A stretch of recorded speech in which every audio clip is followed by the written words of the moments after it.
Welcome to episode number 2 of Raw on the Mic right here, courtesy of Betlion. I'm in the company of extraordinary gentlemen and Aziz. Just first of all, thank you very much for coming. I know you're busy individuals, maybe apart from that. Actually, you know what? Let's introduce ourselves. On my right, we'll start. We all know Aziz. Aziz is my guy over there. Aziz is my guy. We'll start with the young man with the swag. What's up, my guys? My name is Daniel Kiragu, from Muthaga Golf Club. Should I say Mannequin? No. Maybe I thought you guys young guys with AKA. You know, young guy AKA. DK DK on the beat, huh? Yeah. Yeah, pleasure to be here. Hi everyone. My name is John Lajirima, aka Samburu One. Samburu One. My name is Alvin. Hi everyone, Edwin Mudai is my name, professional golfer and Bedlock Sports Club. Hi everyone. Dennis Mara is my name, from Limuru Country Club, so known as the Machine, Kenyan amateur match play champion. Captain. I need to work on my golf so that I also have a nice title, Bona. This mambo of struggling, I must make. Anyway, today I'm joined by this fine gentleman. We want to have a brief chat about several things golf related in the country. We'll touch on the Kenya Open. We'll also touch on the Kenya Amateur Golf Championship calendar, where we are so far, where we want to go from here. But without further ado, let's get this show on the road. Gentlemen, I believe in one way or the other, we were all involved in the not just concluded, but the Magical Kenya Open, which is a World DP2 event. Danny, you played. Ledge played. He was on the bag for Mr. Mutai Kibugu, shout out Tai. Deno played, and Aziz was scorer. And team manager. And team manager. So basically today what I want us to do is, after every Kenya Open, there's normally a conversation around the golf circles about, just a recap, Mutai was the only Kenya to make the cuts in this year's tournament. Last year was his brother, so shout out to Njoro as well. But there's always a conversation about Kenyan golfers, the Kenya Open, and what can be done to have more guys playing into the weekend. But first of all, I want us, just maybe from Danny, how was your experience? First time playing in the Open, still in the junior ranks, despite your full beard. How was the experience for you? Okay, for me, for it being my first time, I think it was amazing. It was what I dreamed for, although the scores were not it. Just the experience for it being with, the guys I play with on the regular. Even for I call them my brothers. Shout out to Mutai and Njoroge. For it, sharing the stage with these guys at that particular level, I think it was a dream come true for me. Yeah, but congratulations to you, because anyway, I'll talk about the juniors in a bit. Samburu One, your experience at this year's Open? Personally, I'll say I had a breathtaking experience. Get a chance to play with the top-notch world players, likes of Daniel Brown and Christian. Yeah, I had a super experience. Didn't go well as we all expected, but onwards and upwards. So yeah. Mr. Dennis, captain, how was your experience? Yeah, it's not your first rodeo, so how was it this time round? It wasn't the first one. I would say the experience is always great, performing in, your home country's major tournament, in the Kenya Open. Like Lejirima said, our expectations were different. I think from my own perspective, I was actually very disappointed with how things turned out. Especially after the tournament, it's not easy. You go there, you're swinging well. You've worked on your game. You've done things differently from you did last year. Yeah. And you kind of got the same result. So it makes you wonder, basically, why we're having this conversation. What do we need to do differently? Yeah. But all in all, playing that tournament, just being there, playing in front of your family, your friends, fans, etc., people cheering you on. That's what you live for as any professional in any sport. Yeah. And I think before we go to Mr. the professional in our ranks, Aziz, obviously you're also part of it on the scorer's side. For you, I mean, on the outside looking in, how do you think, our boys performed? Because, I mean, obviously we're following some of them or throughout the 4 days. And also overall, if you compare them to like all the other internationals that came to Muthaiga this year. I mean, our guys did well. It's not an easy event. The amount of pressure, the amount of crowds, and then, it being a DP World Tour event, the level of golf is much different. Yeah. It used to be Sunshine Tour a bit back in the day, and I mean, you could see like everyone can shoot 10 under from the DP guys, but our guys did well with the amount of exposure they have, the amount of training they have. I think they can only go upwards from there. Yeah. We just need more support, I guess. Okay. We'll talk about the support and the training in a bit. Mr. Edwin, you were on the bag for Muthaiga. And I had the pleasure of following you guys at least for 2 days. First of all, I mean, how was it for you? I mean, normally you're on the other side and you're inside the ropes playing. Yeah. But this time you had to have that supporting rope. Yeah. How was the experience for you, and how was it? I mean, just generally the 4 days. It was quite an experience for me as well. It was a big call after our last event in the Safari Tour series at Muthaiga. Immediately Muthaiga qualified. He hit me up and said, Edwin, you played Kenya Open like 4 times in the last 4 years. Yeah. And you are my kind of partner in the national team. So you know a bit of my game and where this and that happens. Would you mind coming on for the job? And I was like, yeah, let's give it a shot. So we had to prepare first on how his numbers have been. And I think we settled out on some numbers in the course, and they worked efficiently for him.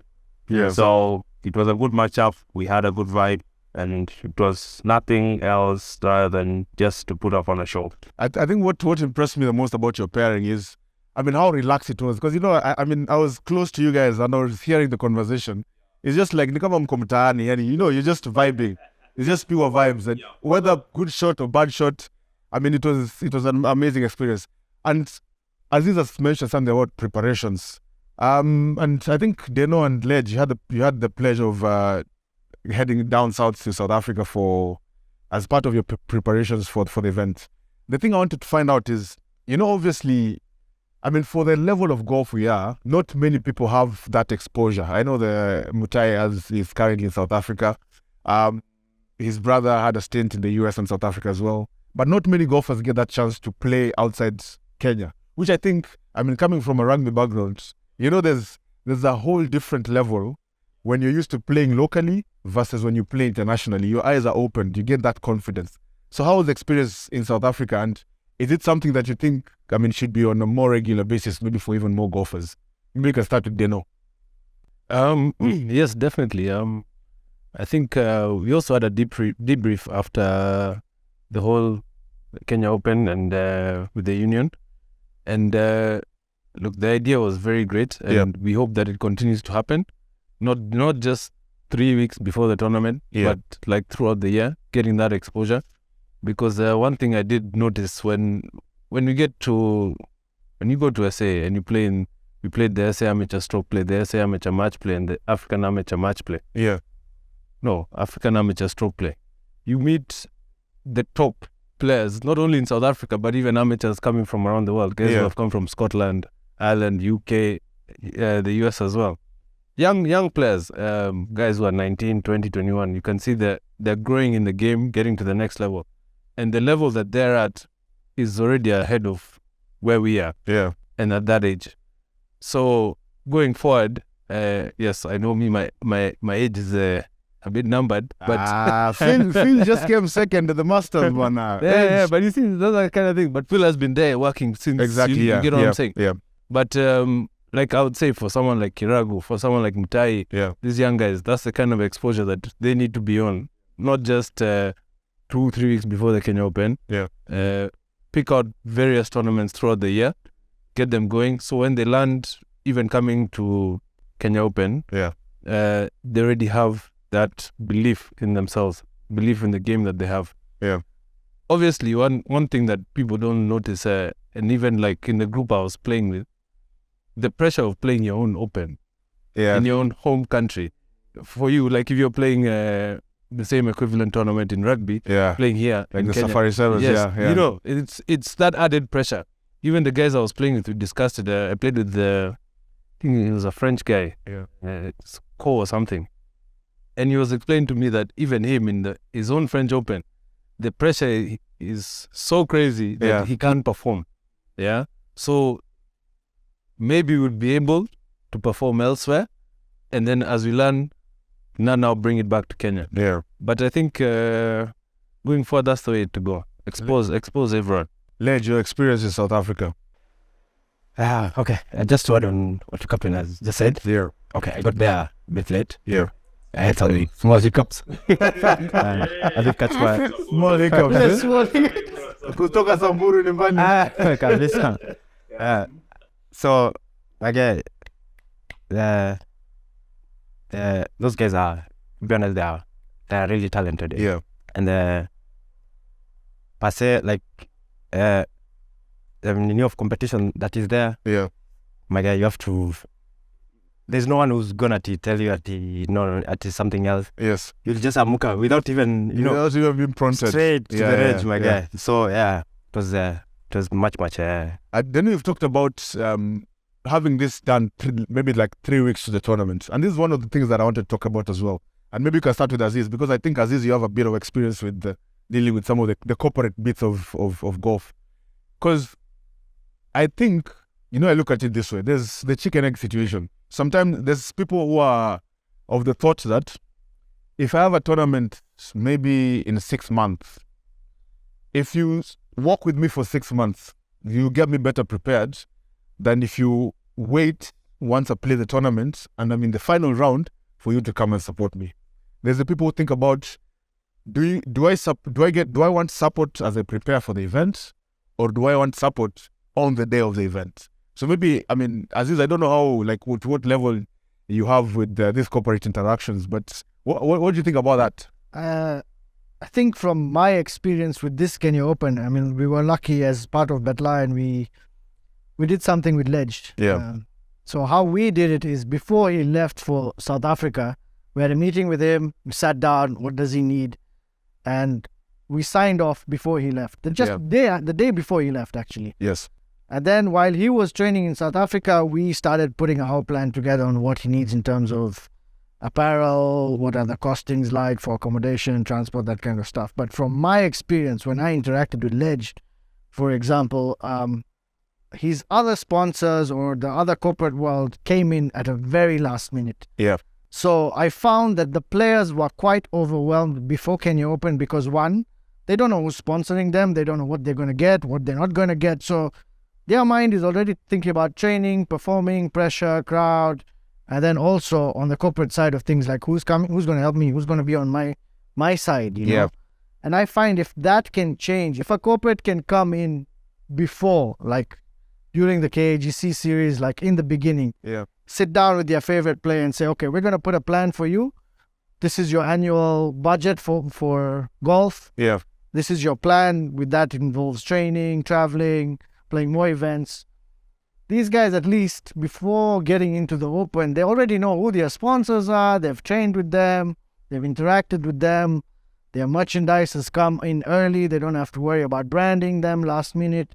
So that at least that takes their mind away from different things and focus on the game. Yeah. That was the kind of experience we had interacting with the boys before. Yeah. Mr. Kiragu. What's up, myself? Your thoughts on it in terms of the support, vis-a-vis support during the preparations, vis-a-vis support at the very ends. Okay. For me, the good thing is when I was working back here at home, unfortunately, I wasn't able to go to South Africa due to just some personal reasons. Yeah. But I was working with my coach, John Van Liefland. Shout out to you. He was guiding me through, because he's experienced into the international golf society. Yeah. He's played into some European tour events for him, so he knows what it takes for one to make a cut and one how to play well. So as we were walking through each and every single, can we say, okay, I put it in scenario. Yeah, each and every single scenario for the Open. in terms of pressure, how to handle pressure, how to manage your game during the Open. It was amazing. Things that I've never thought about when I've been practicing and everything. But it being when I was playing in the tournament, I was in a different zone, a zone I've never been in. I'm not gonna lie. Yeah. It was just amazing. That's all I can say about it. Yeah. Just amazing. Mr. Edu. Yo. Obviously this group is the amateurs. Yeah. Some are better than the others. Yeah. When I say others, I'm talking about myself. But you, well, Aziz, your golf is much better than I am. We'll talk about that in a bit. Yeah. But you from a professional angle. Yeah. Because obviously the professionals who played in the Open, I think they qualified through the Far into a series. Yeah. I mean, unfortunately, I'm not sure, maybe you can confirm, I think there were fewer Safari Tour events this time round as compared to the others. That's true. I think, how has that impacted preparations, and how can that be improved so that it's sort of like an avenue? Because, I mean, the unfortunate bit, once again, is professionals don't have, quote-unquote, enough tournament True. to play so that they prepare well for the Open, which I think is the major tournament that everyone waits for. Yes. So, I mean, what has been the impact of reducing the number of tournaments, and what can be done maybe to make you guys better prepared so that we're not having the same conversation year in, year out? For me, the first thing I can say it's first of all, you as a professional golfer, you have to create your own brand value on the things you stand for as work ethics in terms of how do you want to impact the professional circuit in the country. And with that, everybody will get to know you as a person. And now your performance on the local series and international events that you get to take yourself out there will also now capitalize on how much you're going to get in terms of preparing into that international event of a DP World Tour status. Yeah. So support is never guaranteed. Yes. And sometimes it comes out as an entitlement from the professional golfers, in the sense that have gone through the journey, let's say 6 events towards the DP World Tour event. So I've catered for my expenses throughout the events. Now I'm coming into a DP World Tour whereby all brands and all corporate companies want to be seen in that worldwide stage. Yeah. And now the key thing that always comes in is this factor of management. Yeah. How do you get to bring in people to be part of your team? Do you represent yourself? Do you send someone to them? Now, you'll always believe this is a Kenyan economy that if you represent me, you want something out of the whole pool. Yes. And you could be like someone like Aziz is well known for the job he does in terms of bringing things to work on from the corporate world. So that representation is missing in Kenya in terms of towards the professional side. Because most of us, all these boys who are playing the amateur ranks, the top de la cream professional golfers that we have in the country, we are all talented players. Yeah. All right. Ours is talent, but the representation on the table on how our talent can influence a brand is what is basically missing. I think once again, I like to go back to what I know, which is rugby. Yeah. I look at rugby in such a way that, because I'm comparing when I joined the team, I think we're playing 2 events. We're playing in Dubai and we're playing in George. It was George, South Africa. Then. And we used to be invited for one. We used to be invited for Hong Kong. Yeah. So I think after we beat Australia in Hong Kong, that's when people began to notice, oh, these boys are there. So we got invited to one more tournament. I think it was in the US tournament. Then through that, we became a core team. I mean, at the moment, we're fighting for our lives. We're almost being relegated, but knock on wood, we'll be fine. But you see, that was the only way in which, I mean, you talk about brand value. Yeah. But we had to package ourselves in a way that when you approach a corporate, you tell them, listen, World 7 circuit, we play a total of about 8 to 10 tournaments. True. If you put your brand on our jersey, we are streamed across, I don't know how many countries. Yeah. This is the brand value that we're offering. Okay. So I think locally, what we can do, first of all, we'll talk about the Kenya Amateur Golf Championship events. Yeah. Because we have many events across the country. Yes. but also there's a safari tour, so that we're not just waiting for the Open, where everyone now wants to put their banners everywhere. You can't even move. Like, Kusonga ni shida because you have banners everywhere. Absolutely. Yeah? Yeah. But I think there's still room for improvement. But one thing you've talked about, which I like, is brand value. And I think this is a challenge to everyone. Yeah. Because, I mean, truth be honest, the honest truth is also those brands, they report to someone. Yes. So they also have to have justification of why I'm pumping X amount of shillings. For sure. Maybe Danny. What does it bring? And I think one of the avenues that we are yet to explore as players is the CSR angle of it. For sure. You know? Yes. Like, tell these corporates, many of them, I think they are running to have like this corporate series. We have 8 tournaments for 8 months. Tell them, you know what? We're trying to develop golf among the kids. Yeah. We'll do a clinic. I'm there. I'm available. So that you're just giving back, so that they see the value of having this guy. Yes. And this guy played in the Open. He's won this tournament. If you have him in our midst, then that's another way of doing and looking at it. So, if you were to pick one thing that you'll be working on, hopefully next year you'll also be in the Open. Yeah. I know there's many things that we're working on: chipping, putting, scoring, managing, and everything. But from this year, the lessons that you've learned that you're working on, and hopefully it will be much different when the event comes back in a year's time. Anyone start? I'll say improve on my work ethic. Yeah. In terms of how much time do I put on my game. I mean, we normally have a very long layoff season before the next safari tour season starts.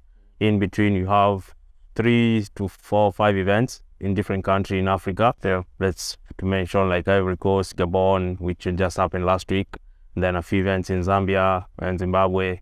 So how to prepare myself into those tournaments and make sure that I'm just not going there out for the exposure, but also to go there as a competitor. Yeah. And as now to be as the professional person I want to be, it has to be a full team, as I've mentioned. Yeah. Get somebody who's doing my travel detail, my bookings detail for each and every event. Yeah. It doesn't have to be me cancelling out on tournament because of an X factor. Let's say ticket.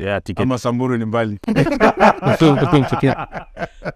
an experience for Ledge. Special episode just for Ledge on that adventures of Ledge. Sure. So that management bit, and I myself taking out myself as a playing professional more than these people will try and incorporate me into this other side. Edwin, you're a good putter. Edwin, you don't miss fairways. Really show me how to do this. So that run up bit has also held me back. Because I'll take more sessions in trying to help my friends and guys who need my services and cut down my working time as a playing professional golfer. Yeah. Anyone else? I'll start pointing like a teacher. I want to touch back on that topic in terms of the perspective on the pros. I really feel like the pros don't really have an opportunity to work on the overall world golf ranking. Yeah. And if I was to take it to like the rugby side of things, you guys got to play those world events because of your ranking. How you ranked up and when. So if you have 6 safari tour events, which they don't get world ranking points, right? Yeah. They're not ranked up pros. Yeah. But yet they come to play a tournament where the government has put 250 million bob into one tournament. Pros, other than that, they depend on PGK and in their own bracket to grow their own tournaments. Yes. Right? Why can't we ask the government the same way the government has supported many other sports? Put that same kind of money that they put for one tournament, Kenya Open, to put it across a series of various golf tournaments for these pros. What will happen is, one, you'll have more amateurs turning pro. You'll have more pros playing in that whatever tour we call it. Even pros coming from outside Kenya. Even South Africans will come for such a tour. So 250 million pump it into 20 tournaments. What's that, Kitty? Like 2 million Kenya shillings. Many of them will come. What will happen is you can exchange slots in our tour to other slots around the world. Get that exposure going. That's what we need to work on. Yeah, so basically what I want to work on going forward, not only like on my own personal level, is where we're taking golf in this country, how we're going to grow both the amateur, the junior has already been worked on, Firstly, you've seen all the corporates have put their hand in that basket. Very true. The amateur series, it keeps on growing. In fact, even the pros are playing now our tournaments. Even the ladies are playing our tournaments. It's a great thing. But now we also know the next stage, the last stage, the tertiary stage of a pro, life of a pro in Kenya. What can we do there? And that's one of the things that we actually need to work on.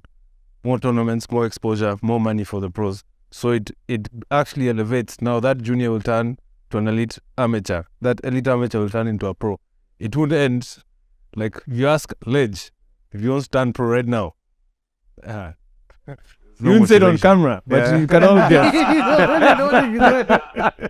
Because there's more money in amateur golf right now. Yeah, exactly. So those are the things we need to work on as individuals, as bodies of, golf in the country. Yeah.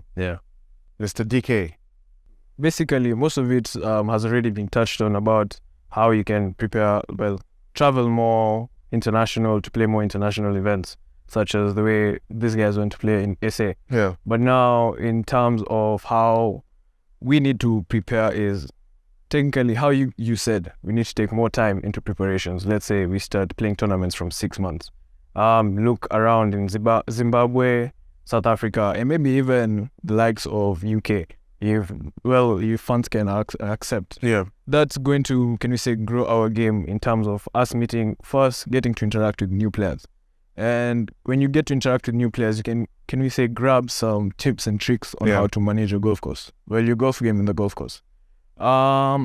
Basically, most of it has been touched, so, yeah. Anything to add, Mr. Ledge? You guys know where I come from. I'm a limitless person. Yeah, exactly. So definitely we are in Kenya Open next year, inshallah. So just that being said, just to say, I had a sit with John Liflan, the coach. Shout out to John Liflan, and he was telling me like, I think Ledge, all that time we've been working together. I've seen your swing. I think the thing is, I was really concentrating on my swing fundamental. Yeah. Instead of now really focusing on your scoring point. Yeah. So with his help, I think coming next year, gonna be a big difference in terms of scoring. That's good stuff. I want us to move to the Kenya Amateur Golf Championship. But before we do that, I'd like to send a special shout out because we have a voucher, 1 night for 2, courtesy of Emara Ole Sereni. We'll have a longest drive competition. We are here at 1872. In the indoor simulator, these guys have been warming up. Danny has been telling me he was late because he was in the gym. So stay tuned for that. We'll have a long drive competition, and the winner walks away with 1 night for 2 bed and breakfast, courtesy of Emara Ole Sereni. Gents, I want us to move to the Kenya Amateur Golf Championship. Now, if you haven't heard, that's like it's the tournaments across the country for the elite amateurs. I've played in a few of them. I've had very interesting experiences. So far, the tournaments that have happened so far is Sigona, Windsor, Muthaiga, and most recently Thika. Now, first of all, before you go, you guys have had stories about my experience in Thika. Let me just say this. There are people out to get me. Yeah. Those scores were not my scores. I think they set up the course for me to fail, but I will be back stronger. Gentlemen, there's many KAGC events. The thing I want to touch on is there's been introduction of prize money at every event, if not most, if not all the events. Yeah. Thoughts about introduction of prize money into the Kenya Amateur Golf Championship events? Feel free. We can start with Aziz. Are you in contention for prize money of any of them? Bro, me, I have my own demons during those events. I don't know what happens to me. I'm still fighting them. Let's hope I get better. But not to be selfish, I can't even play for net anymore. But I think introducing prize money is fantastic. Yeah. You can see the scores. You can see the difference. Guys are a cutthroat. They go aggressive. They're shooting under red digits. So I think that's brilliant.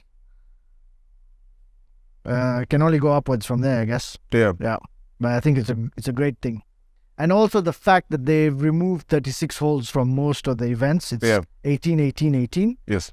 I think whenever you see 3-day events, you can see the scores. I mean, players Steno, Karanga, they shoot under Kirago. So I think that's good. And also builds with the pressure because now you're playing for money. It's like PGA, every part is for money. Yes. So that's a great thing KGU has done. Let me start with the champion for the most recent tournaments, Thika, the Winston Churchill. Mr. Dennis, the captain. What do you think about introduction of prize money and generally even just the Kenya Amateur Golf Championship calendar as well? Because I think it moves around the whole country, so everyone gets an opportunity to play in it. Obviously, handicap allowing. Yeah. No, it's a great addition to the game. I'd say, firstly, it was already a very rigorous affair, traveling around the country playing 20, 25, 27, 28 events. It was also very hard on the pocket for a lot of the players. So to put something back, to mitigate the expenses that you're already, throwing out there, it makes it more challenging. You can even see, like, even when Karanga is playing 9, 10 under, he has 9 shots lead, he can be caught. Yes. Samburu knows how to do it. Yeah. The chase is on. There's someone chasing. And even not only looking at those positions, but even the positions right after. Second, third, it's very competitive. Yeah. So that's bringing a different aspect to the game where, like, Aziza said, having that part for a change of money, there's live scoring as well. So at some point you can even figure out where you are on the table and know you need to finish buddy to get into that position, So it's made it very more exciting.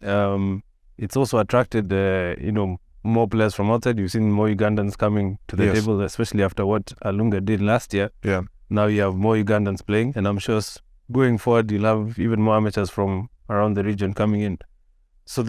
And also the ladies who are also playing. Yeah. And they're also making money. So now guys have to pull up their socks because a guy like Aziz is earning 0 bomb. But there's Naomi there making money. So even if he's like, hey, do I need to wear a skirt now? Theo from the ladies.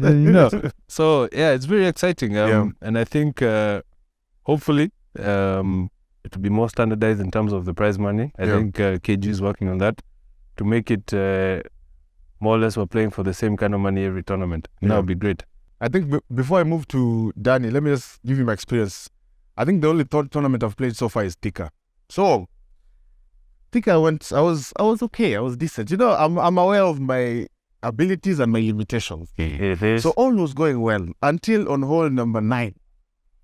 The dog leg, the par 5. Mm-hmm. So I mean, I'm not crazy, so I don't go for those long lines. So I hit a rescue. It went into the bush, kidogo. So, I was like, you know what? Let me just punch out. I go on 3. I take 2 putts. Par for me is very nice, very nice. So as I was punching out, my ball hit something and it rolled back into the bush. Turns out there were 2 dogs that were lying in the bush. But I'm very serious. You can ask Gadumbe. There were 2 dogs that were sleeping in the bush next to a tree. I hadn't seen them.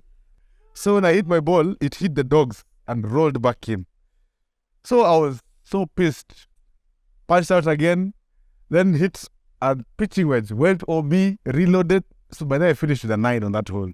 And that was like, you know what? Yeah. Were it not for the dogs, I would have been in the bracket for money. Anyway, I digress. Danny. So far. So far the KAGC events you've played, the prize money and how it's looking generally. The introduction of, there's ladies playing as well. And I'll talk to Edu about the pros participation as well. But what do you think about the events and areas for improvement as we go on? Technically, bringing in prize money now, it's making the game more joyful because, if I make a birdie here, that's a 5,000 bob change in my final day. Yeah, which is actually, can we say, it brings more competitiveness. Yeah. So you really have to work on your game. 1, 2. Now you can make money in 5 hours or 4 hours of a round of golf in 3 days. So that can we say it's removing the aspect of, can we say, every single time guys keep on saying we have to go to work. Yes. Now the way KG have implemented now prize money, you can take more time into now focusing on your golf and actually trying to get more money. Like the way Karanga, he's won 3 events. Yeah. Might I say, in 3 events he's made over 300,000 bob. Yeah. That is that's healthy To money. go to the range, Yeah, tax that free. is healthy money. And avoid dogs. Yeah. So like now you can put in time in what you love. Yeah. And yeah, that can actually grow well. It's more better for your mental health when Yes. I say so. Well, okay, I'm not lying. Golf does play tricks with your mental game. Yeah, it Yeah, does. It does. It it beats does. you sometimes. Yeah, It beats you up. Yeah. badly. But at the same time, it's amazing. Edu, inclusion of the pros, because I mean we talked about the Safari Tour events and they are reduced, and I think inclusion in the amateur events in your own your own category with your own pot, your own prize money. Yes. It gives an opportunity for you to play more games. So I think so far for you, how has it been? And what do you think? How do you look at it moving forward? The inclusion of the pros in the amateur event. It's a plus for me in developing the game locally. Yeah. And as well, me as a professional golfer, I've always said it's all about more play time, Yes. more competitiveness, having a championship, playing the elite amateurs.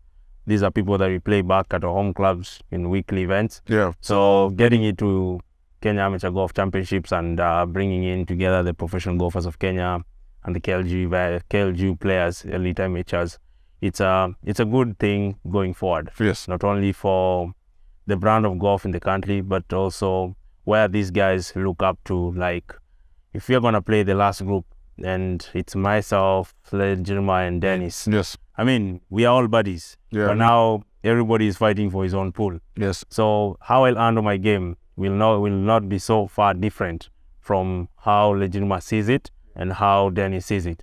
But at the end of the day, we'll all be fighting to beat the course. All right. So even the bravado of just having like the bragging rights going in, Yeah. Dennis will be reminding me, hey, do you remember that hole? That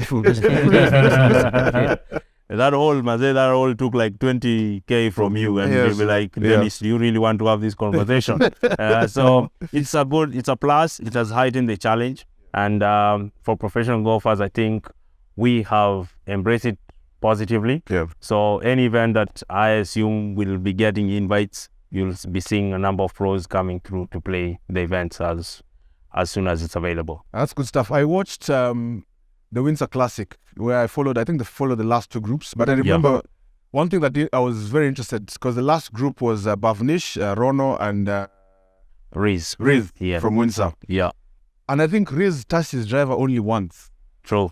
And where he touched the driver, he blocked it left. So, I mean, he was managing that course, just hitting 3-wood rescue, Yeah. 3-wood rescue iron.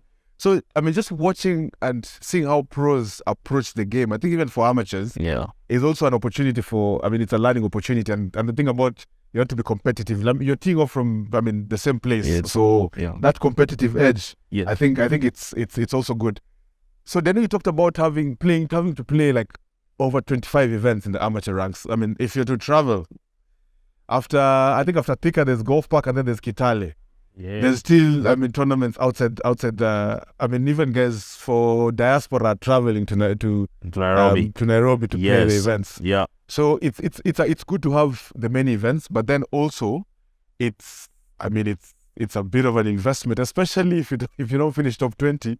So it burns a hole in your in your pocket. Tiger 8K on day 1 only, bro. Day 1, I missed cut and spent 8K. Yeah. So if you're not assuming, but I'm sure there's someone somewhere who's part of a corporate who has a buddy who makes decisions. They're thinking about how do we get into golf? How do we get into this competition? What message would you have for them? You have over 25 tournaments. That's brand visibility, essentially throughout the country. So what message do you think you would have for them? Anyone, feel free to go. Wow, Mr. Corporate Man. No, it's a bit interesting. Like, I would say, like you've seen over the last few years, some of the elite amateurs have some sponsors. Yeah. I guess looking at it from their perspective, they're the ones who have taken the dive and put their hands out there to support some of us. Yeah. In terms of the actual exposure that they're getting back, I would say it's not much, because what you get is in your group forums, you get it in the newspaper. Yeah. There's a lot more that you can get out of this game. Like now, for instance, if you were to get televised, Yes. this is the work that you're doing, Gavin. That's not going unnoticed. You see, like it's the guys who are really branded, Yeah. and they're always featuring in the last group. So yeah. there's that exposure is what we need, and to get recognized firstly by the corporates, and for the corporates to actually come back and see that there's actually a way to invest in these players. Yeah.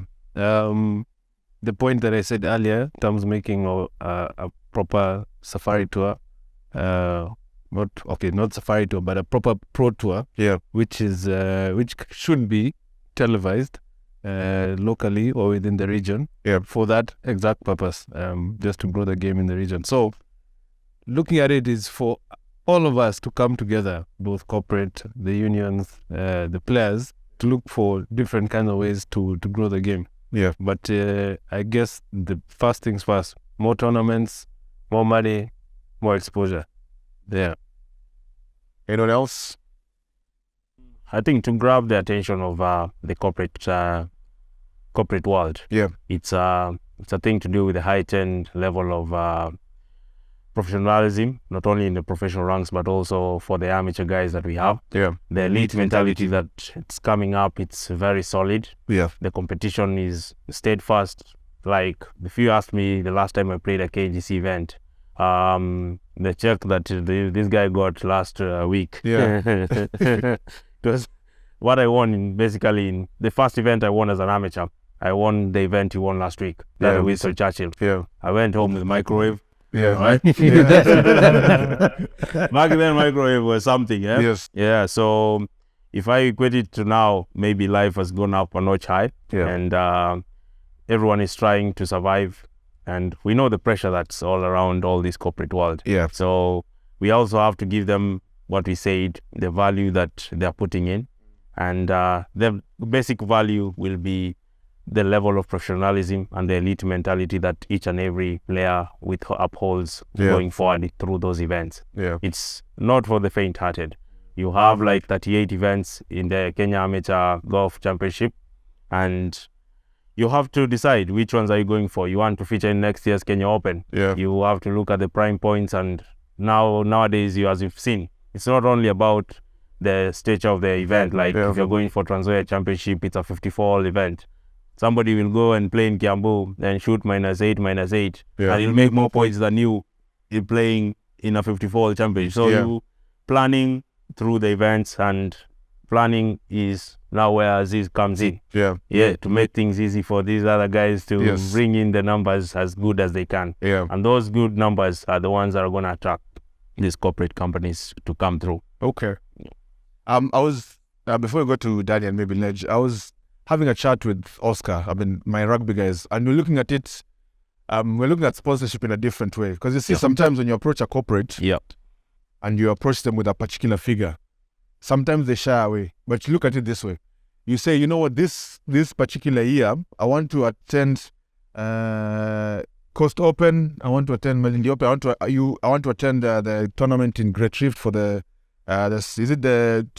match play championship. I want to attend to stroke play championship. Yeah. Those are events that you need to travel. So for example, you approach a tour company, you tell them, you know what, don't give me 300,000. Yes. But my transport, you remove that burden of transport from me. You see, so now it doesn't necessarily, it's not necessarily they're giving you cash, but they're removing that burden of transport, accommodation. True. So maybe the only thing you're working on is maybe your entrance. Yes. And now you maybe Cardiff or things like that. So that's also another way to think about corporate support. So it's not, doesn't necessarily have to be cash, like hard cash. Yeah. But also there's very creative ways in which you can look at it. Even Aziz, you can have someone to sponsor your banana for your next event. That you're not waiting there at the halfway. Anyway, anything else to add as we wind up? Danny, Ledge. How do you become pawn? Now that we touched the topic, Yes. my manager. Yes. Yes. Yeah. First, special thanks to Betlion Yeah. for growing this game and Yep. also the talents in the country. Yeah. My question is, now that Kenyan is gone, what next? Are you gonna wait for next year again to, To now support. to support her? Yeah. So my thinking is take like one of the top amateurs or even pros, just give them a chance to, like for example what the union did. Yeah. Take guys to such and tour. Let them play 5 events. Just to prepare them for the game. Yeah. Yeah. So that's my need for the Danny. Yeah. Junior ranks. Where is this junior tag? What's the cutoff for juniors? 21. This guy can't be junior forever, man. I'm out. It's like Mutai, we shot a video. I was like, no, Mutai, you're not a junior. You've grown. Anyway, Yeah. thoughts as we wind up? Thoughts. First of all, thank you for having me on this podcast. Yeah. It's really a pleasure. Basically, I just can't wait to win this voucher, man. Well said, man. Well said. So you're ready? All right. More than ready. So you're late, eh? Yeah. Okay. And who was stretching with the band? You're stretching He thought we were starting with the. No, but it's good. It's focusing on the warm-up. You know what I do as I change this training regime. Absolutely, man. You'll see the Good things to come. results very, very soon. But as we wind up, thank you very much, gentlemen, for coming, for taking the time. Yup. Obviously, this conversation will keep having them, keep interacting, because I think at the end of the day, everyone wants what's best for golf in the country. We might have different ways in which we look at it, different ways in which we approach it, different ideologies, different partners. But I think at the end of it all, we all want the same thing. Yeah. And when, not if, when we have a Kenyan win that tournament, Coveted event, yeah. not just that one, but even on the Sunshine Tour and all these other tournaments, we'll be there to celebrate. Anyway, as we wind up, I mentioned earlier that we have a voucher, 1 night for 2, bed and breakfast. Bed and breakfast. Am I eligible to participate? Park View. Hey, Am I eligible to Yeah. participate? in the Kenyan Constitution. Huh? Yeah. Even us? Yeah. Okay. So once again, shout out to 1872 Golf, where you can golf and have a nice meal. They've been very kind to allow us to use their space for this episode. And let's move to the simulator. Tufungue vifua, gentlemen.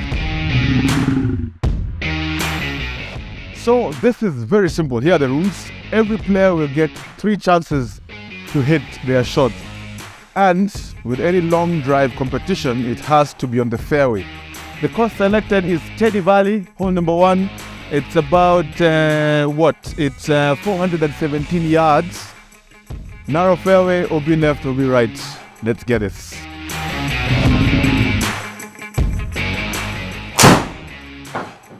OB, eh? Unaona hii barabara? Hii barabara hapa. Keep right. Miti. Wait, but the Shika did 327. That's on the fairway. Get left. Bunker.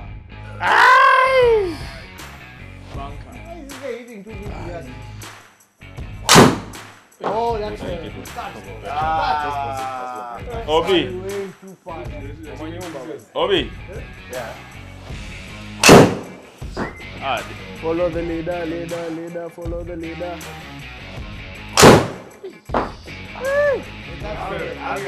It's ready. No, it's right. Fedmo. Wewe piga tu ile 300 uko na piga rough. Wow. OB katikati ya uwanja hiyo ingine. Hey, you've carried even the other fairway. That's a good one. That's a good Green. one. Katikati ya green. There we go.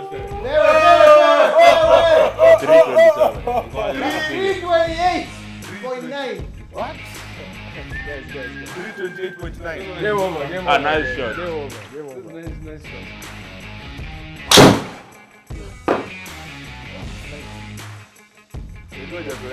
Hey, tunawapesha bana. Oh, B. My setup is the same. Ama mimi unaangalia wapi? Kichaka. Because it's the same thing. Na unapiga mbali.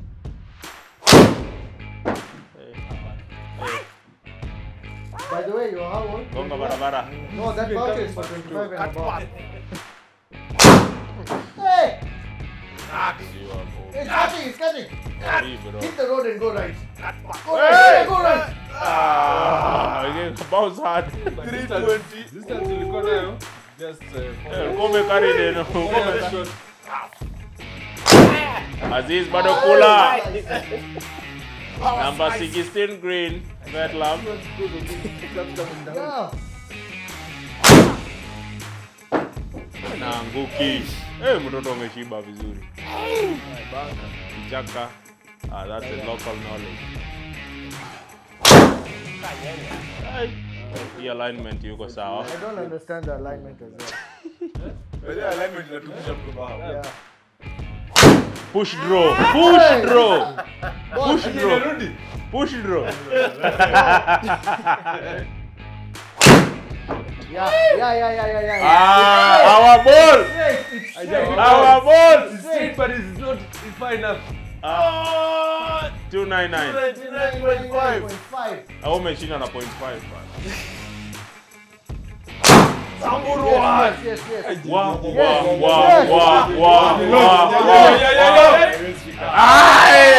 Three. Wow, good shot, man. Aziz bado kula. Good header. Good catch. In the wall. Wait.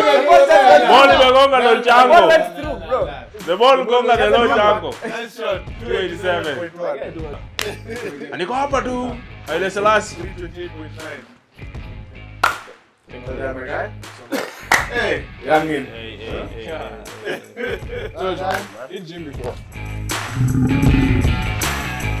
After an impressive 328.9 yards drive, Danny K takes the dub. Once again, thank you very much, gentlemen, for coming through. I called it, man. Thank you very much for watching. Remember, like, subscribe, share, all that good stuff. I'll see you in the next video. Peace. Peace out. The good news.